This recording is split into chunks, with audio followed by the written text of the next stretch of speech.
What up, guys? Back with another video. It's currently a cloudy day here in Arizona, here in Sedona, which is actually quite beautiful when you get out to the Red Rocks and you see some of the stuff out there. I actually might make another video today, we'll see. But I got off early. I had to do some maintenance at work, but that was about it because it was such a cloudy, rainy day. We can't really do details on cars and do, polishes and waxes on anything because the rain will just water spot everything, and it's a disaster when it rains. So basically, I got the rest of the day off. I'm really excited. And I got a couple cool videos coming up for you guys. I just haven't put them together completely yet. But today, I kind of just wanted to brainstorm and talk about your best life. And what your best life would be, what it could be, what is your best life? I think your best life can be put into separate categories. It could be either location, what you do for work, and what your hobbies are.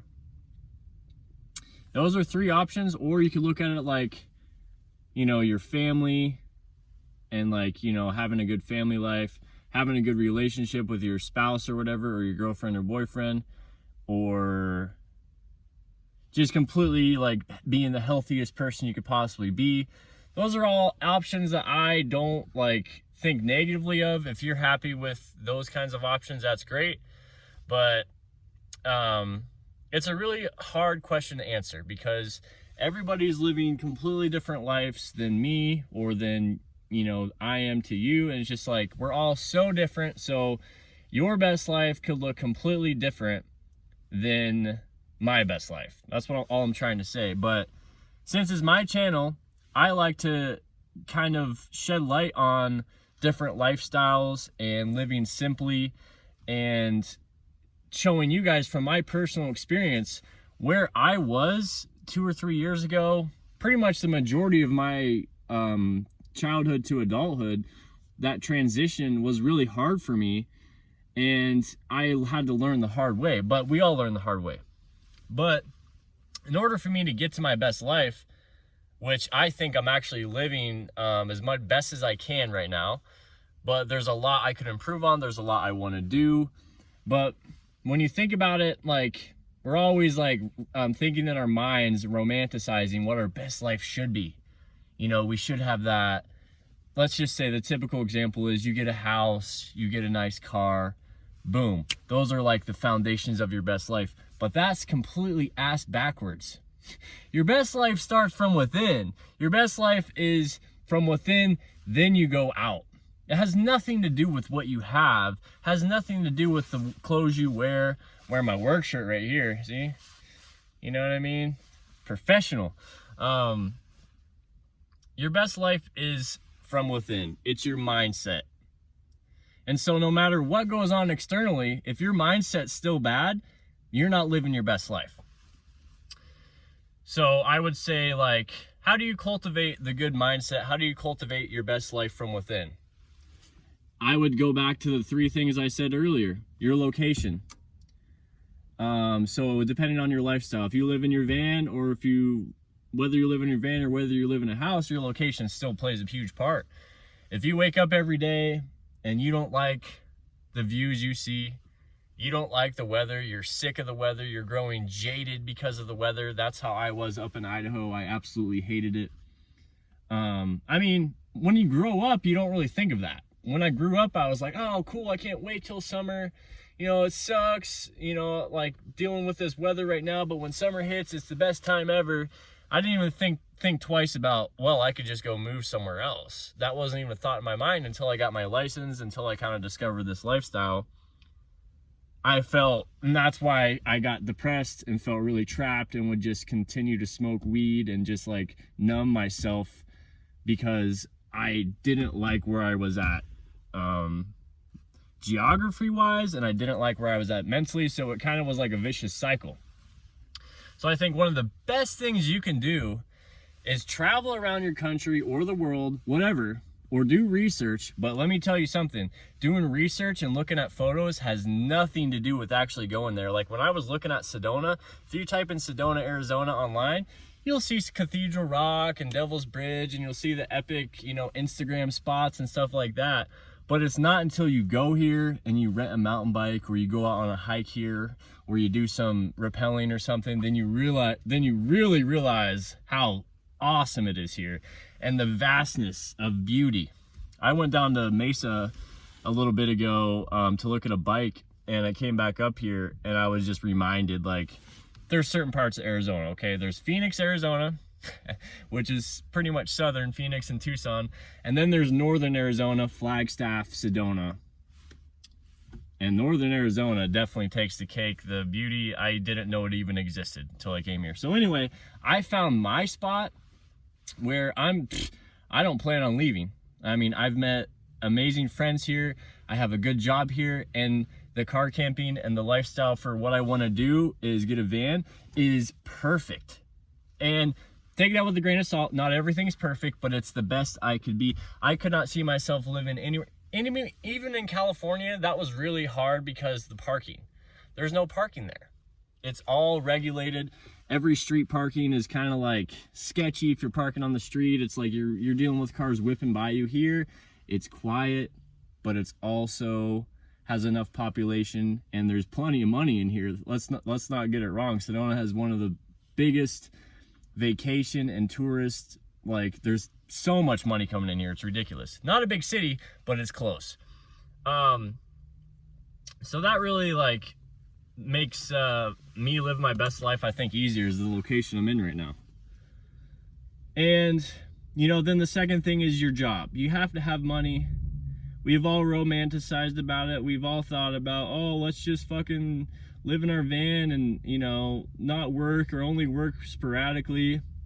And I'm not gonna lie, I kind of did that for a little bit. Like maybe last year, the year before, I was kind of like job hopping and, like, you know, just living on my savings for a while. And it just doesn't work. You know, you have to have income all the time. So if you can manage to find something that you can show up 6-7 days a week and get it done and work and feel good about, when you get off work, you have a plan. You know, I'm gonna go hop on my bike and ride up a canyon and then go take a shower, and you have this amazing routine. That, I think, that is your life. That's your best life right there, getting started. So that ties into the third thing. So after you get you have a good job or a good way to make money where you're not losing your soul, and you're not, you know, I mean, let's be honest, a lot of people are losing their soul with their jobs. They're miserable and they're trapped. There's no reason. You only have one life, you know? And a lot of people, like, so many people are living in fear. I used to have a lot of fear, but a lot of that's gone away because I realized, like, over the past few years, I've realized a lot about, you really shouldn't be afraid of anything. What is there to be afraid of? Especially in America. There's nothing to be afraid of.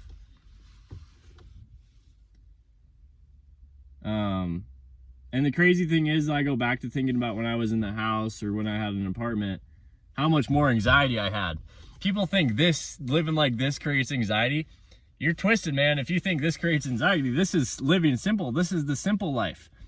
So I'm going to go into number 3 I was thinking about is hobbies. Now you think, oh, hobbies, they're cool, like, they're, you know, blah, blah, they're all right. You know, they don't really mean that much. They mean a lot, because a lot of people, like, think about trying to make their hobbies their careers. Not the best idea, because once you start earning money for doing things you really do love, in a way it can be good, but every time that happens, you're going to have some sort, it's just not the same. So find hobbies that inspire you, and your hobbies can play into your location. So if you don't have any hobbies and you're just, you know, grinding away, there's no wonder your mental health is a disaster. And there's no wonder you just want to sit down and watch TV and you don't want to do anything. Pick up a hobby. A lot of my just general happiness in life comes from my hobbies. Why do you create money? Why do you move to a certain place? You move there to live the lifestyle you want, and the lifestyle you want should consist of hobbies. And hobbies can be anything, you know, cooking, you know, riding your bikes, playing kendamas, you know, skateboarding. There's so many hobbies you could do. Drawing, writing, reading, you know, watching movies is a hobby. Watch a movie. There's actually benefits that show if you watch a good movie, it relieves stress because there's a buildup and a climax and there's a resolution, and that relieves stress. I've been watching a lot of movies. Love it. Love it. Some of my hobbies, for instance, just in my vehicle, you know, I'm about to get a bike. I have 2 skateboards. I have hacky sack kendama. I have a fishing pole. I have basketball. I play basketball sometimes. I've been trying pickleball, bocce ball. I mean, get some hobbies. Like hiking is a huge hobby. What do you need? You need shoes. You get out there and you walk around. Walking, a great hobby. You know, running, that's a workout, but a hobby. So obviously exercise is like, can be tied into a hobby, because exercise is, you know, it's something you do to feel good. What is a hobby? Something you do to feel good. So that can be tied in as well. Exercise. You have to do something to move your body. Video games is a hobby too. I don't really do it anymore, but I used to. And I mean, I would say it's beneficial. But you gotta have something to do. You gotta have hobbies. You know, not everything is about making money, because you can make money until you're blue in the face. But if you don't have ways to enjoy your life with, you know, hobbies and stuff you're improving at, I think, you know, it's a disaster is what it is. So I think those 3 things are huge. Now, if you're in a relationship or you have a family and you have all these other obligations, sure, your hobbies might not be that important to you, or you might not think they're important. And then you wonder why you're not feeling well. You wonder why you're not, you know, you're just not motivated anymore, because you don't have things that inspire you. You know, being in a good location will definitely inspire you, but if you don't have hobbies to enjoy that location, what's the point? So your best life's not easy, guys. That's the grind every day. The thing is to try to figure out for you, what is your best life? So you got to ask yourself, well, what do I like to do?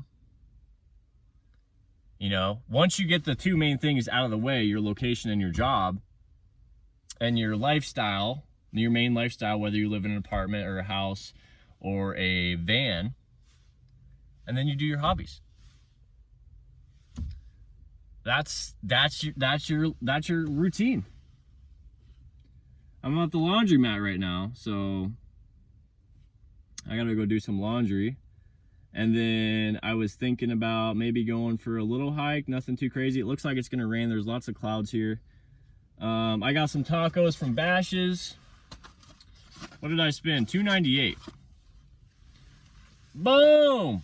I only got 2 of them, but they're gonna be so good. But yeah, guys,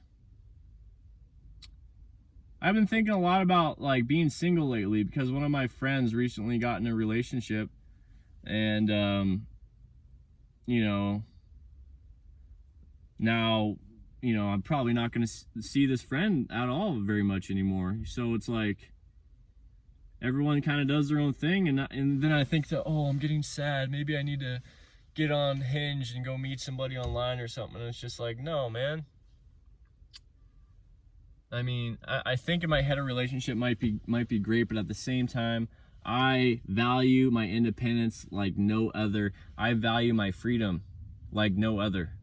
And I told my buddy, because he's gonna be moving into a house with this girl, and he's thinking about selling his van.